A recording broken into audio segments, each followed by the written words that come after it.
លៀងធំស្រូវទុំលិចលងក្នុងស្រារនោចបាត់ខា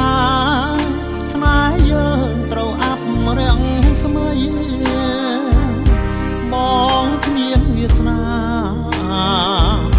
បានថ្នាក់ថ្នមស្រីអោវិជាឡាយថ្ងៃនេះទ្រង់ខ្ញុំក្រមគ្រាកាលនៅសិក្សាជីវ៉ាសាងស្នេហ៍នឹងបងទៅរៀនម្ដងកងបងតែដុកពុំមានដៃអមចង្កេះ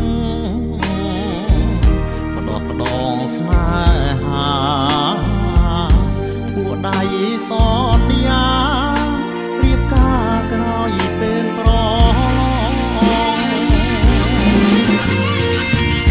ជួងកម្មកំណាស់តាមមកបង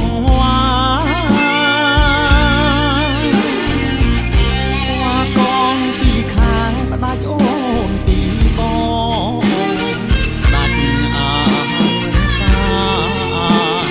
ស្នេហាកន្លង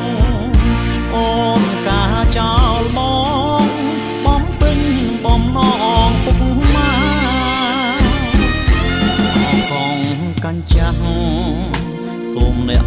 ឈប់ស្រែកដងហើយគេរៀបការហើយ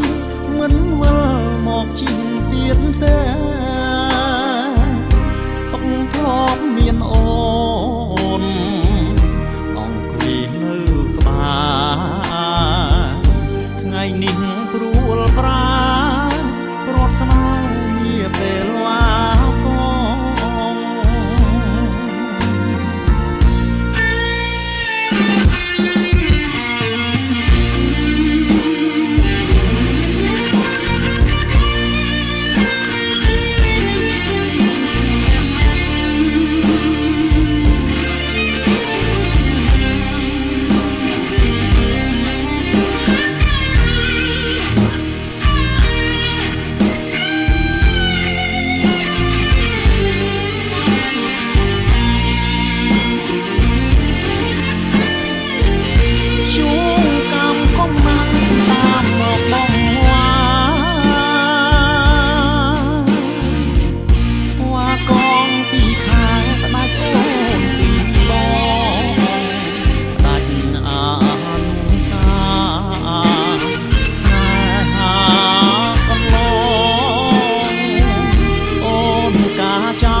បំណងពុកម៉ា